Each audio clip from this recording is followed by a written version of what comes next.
지금부터는요, 제가 통신산업의 규제 부분에 대해서 좀 말씀을 드릴게요. 그래서 주로 통신 서비스에 해당되는 부분인데, 그러면 저희가 어떤 규제들이 있고, 그 다음에 이 규제의 방향, 그 다음에 글로벌리 향후 규제가 어떤 식으로 흘러가면서 통신 서비스나 장비 회사 쪽에 영향을 미칠지에 대해서 좀 말씀을 좀 올리겠습니다.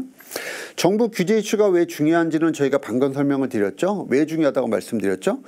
통신 규제는 매출이나 MS나 비용 쪽에 중대한 요소이기 때문이에요. 그래서 영향을 미칠 수 있는 변수이기 때문에 저희가 무시할 수 없다, 이렇게 좀 말씀을 드리고 있고, 크게 보면 5가지 규제가 있습니다. 그래서 첫 번째는 요금에 대한 규제, 그 다음에 MS에 대한 규제가 있는데요.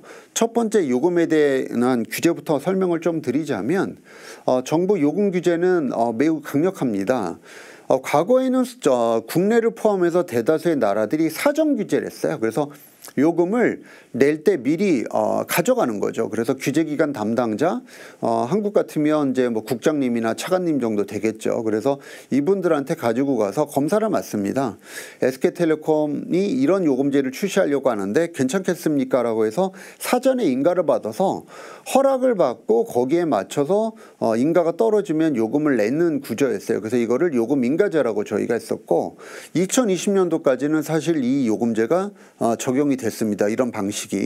근데 이게 2020년도에 없어지면서 지금은 사후 규제 방식입니다. 그래서 요금을 일단 내놨다가 큰 문제가 없으면 나중에 수정 없이 그냥 가는 거고, 크게 문제를 일으키게 되면 저희가 이제 수정하면서 그런 가는 방식을 채택하고 있습니다. 근데 이게 한국만 그런 게 아니고, 과거에는 심지어 미국이나 서구권 국가에서도 일부 요금에 대한 규제가 있었다는 것을 여기서 좀 언급드리고요.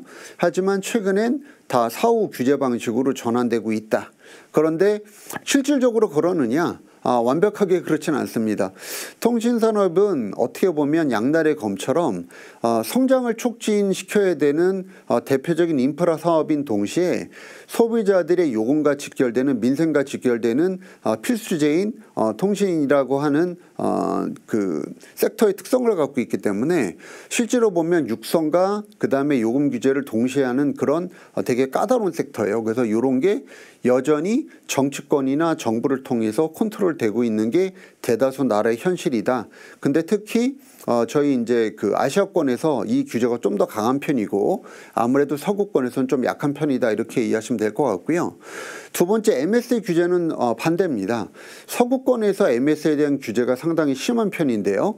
이것 때문에 저희가 통신사 간의 합병이라든지 아니면 유료방송 사업자 간의 합병 자체가 상당히 난해한 그런 양상을 좀 많이 보이고 있죠. 그래서 정권 따라서 잘 M&A가 되기도 하고 M&A가 어렵기도 합니다. 그래서 이런 규제를 하고 있는데, 한국에도 예전에 한번 큰 이슈가 있었죠. SK텔레콤이 CJ 헬로비전 인수할 때 저희가 불허 판정을 받은 적이 있죠. 그래서 그런 것들이 계속 이슈가 되고 있다, 이렇게 좀 보시면 될 것 같고요. 그래서 통신사들은 통신사 대주주가 되기 위해서 그냥 지분만 사면 되는 게 아니라 대주주 적격성 심사라고 하는 정부 심사를 받게 돼 있고, M&A를 할 때도 시장에 영향을 미치는 거를 갖다 점검하는 심사를 받습니다. 그래서 한국 같으면 공정위라든지 과기부의 심사를 통해서 저희가 심사를 통과해야지만 사실은 M&A가 이루어질 수 있다는 것도 참조로 말씀드리고요.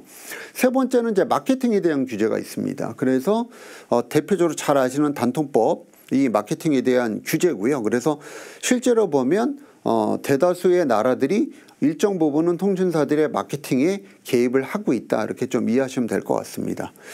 네 번째는 이제 유통에 대한 규제입니다. 한국과 미국과 이제 그 일본 같은 경우에는 오픈 마켓이라기보다는 클로즈 마켓에 가까워요. 그래서 실제로 통신사들이 단말 시장의 유통을 거의 책임지는 구조. 그래서 소비자들이 각각 알아서 단말을 구매하는 게 아니라 통신사들이 단말기 유통을 대부분 담당해주는 그런 나라거든요. 그래서 실제로 이거를 저희가 화이트리스트 제도라고 합니다. 그래서 화이트리스트 제도를 띄고 있는 나라고요. 그 다음에 유럽이나 중국 같은 나라들은 단말기 유통에 통신사들이 직접적인 관여하기보다는 제조사들이 알아서 제조사 유통망을 통해서 유통되는 그런 구조를 갖고 있습니다. 그래서 이거를 블랙리스트 제도라고 이해하시면 될 것 같고요. 그래서 유통 체계가 각 세계별로 상이하다. 이 정도를 상식적으로 알고 계시면 될 것 같고요. 거기에 따라서 이제 각 나라별로 경쟁 관계가 다르겠죠. 그래서 요걸 좀 말씀드리고, 마지막으로 이제 많이 들어보셨을 망중립성이라는 게 있는데, 한마디로 망에 대한 패권 얘기입니다. 그래서 A라는 사업자가 갖게 될 권리와 의무를 명시하는 규정이라고 보시면 되겠는데, 망에 대한 사용 대가가 한마디로 이제 망중립성에 대한 핵심인 거고, 영무 규정이라는 것 자체는 A라는 사업자가 저희가 이제 일반 소비자를 위해서 어떤 책임과 권리를 갖는지를 규정하는 겁니다. 그래서 여기에 따라서 소비자들한테 꼭 반드시 해줘야 될 필수 업무, 서비스 업무 영역들이 생기는 거고요. 반대로 그거 가지고 통신사들이 패권을 갖기도 한다라는 거를 여기서 좀 말씀을 드리겠습니다. 최근에 그러면 규제 방향은 어떤 식으로 흘러가고 있습니까? 라고 이제 궁금해 하실 텐데요. 각 국가별 규제 동향에 대해서 대략적으로 좀 살펴보면 많은 규제 기관들이 있습니다. 한국은 과기부가 있고, 그 다음에 영국은 오프콤이라는 데가 있고, 미국은 FCC가 있고, 그 다음에 일본은 총무성이 있죠. 그래서 각각 규제가 다르게 이제 적용이 되고 있지만, 이 친구들이 한 기관에 모여서 회의를 합니다. 1년에서 2년 정도에 한 번씩 모여서 자체적인 회의를 하는데, 대표적으로 이거를 관장하는 포럼이 IRF라고 하는 포럼입니다. 그러면 글로벌리 IRF가 어떻게 얘기하고 있는지를 저희가 한번 알 필요가 있겠죠. 왜냐하면 통신 서비스 관련주를 투자하신 분들 중에서 가장 결정적인 고민 중에 하나가 이 규제 때문이니까. 그럼 글로벌리 한국과 미국의 규제는 어떻게 다르고 어떻게 흘러가나 보면 근원적으로 예전에는 상이한 부분이 많았지만 최근에 보게 되면 사실은 뭐 최근 정부에서 5G 관련된 다양한 요금제 실시를 권고해서 다시 한번 요금 인하에 대한 우려가 생긴 바 있지만, 사실 과거 대비해서는 확실히 요금 인하에 대한 간섭은 없어졌다고 표현하는 게 맞겠고요. 그래서 10년 동안의 국내 역사만 봐도 10여 년 전보다는 월등히 규제에 대한 프레셔는 낮아졌다라고 하는 게 맞겠고, 그 다음에 전반적으로 글로벌 동향을 보면 아주 간단합니다. 저희가 이제 두 번째 적어놨던 인프라 투자를 독려할 수 있는 시장 환경 조성, 요게 핵심입니다.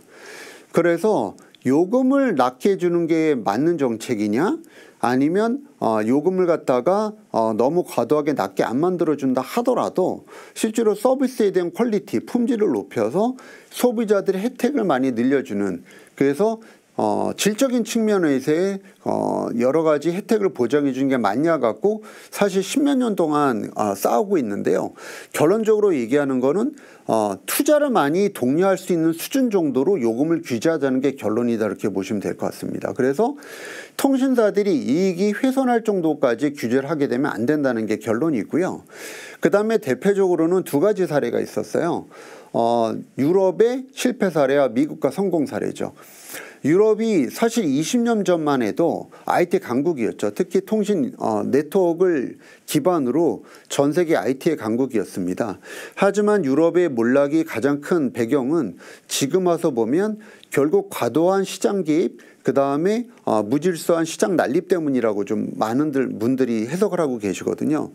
결국은 재판매 사업자들이 너무 난립했고 요금 경쟁 위주로 시장이 흘러가면서 IT 인프라에 대한 전반적인 투자를 저해하는 요인이 발생해서 결국 유럽의 테스트보드가 망가지면서 IT의 붕괴를 갖고 왔다. 그 다음에 플랫폼 산업이 성장하지 못했다는 게 유럽 사람들이 현재 패배의식입니다. 그런데 반대로 미국은 애플과 구글이라는 스타를 만들어냈죠. 뭐 페이스북도 마찬가지고요. 그래서 결론적으로 미국의 성공 사례가 존재하고 있기 때문에 지금 시장의 규제 패턴은 미국을 지향하고 있다, 이렇게 보시면 될 것 같습니다. 그래서 저희가 규제 관련돼서 지금 어떤 규제들이 있는지를 여기서 좀 말씀을 올렸고요. 그래서 결론적으로는 대략 5가지의 핵심적인 시장 규제 방안이 존재하는데 10여 년 전 대비해서 LTE와 5G로 넘어오면서 요금에 대한 인하 강도는 낮아지고 투자를 독려할 수 있는 방식으로 각각 규제기관의 규제 행태는 변화를 하고 있다, 이렇게 좀 말씀을 드리겠습니다.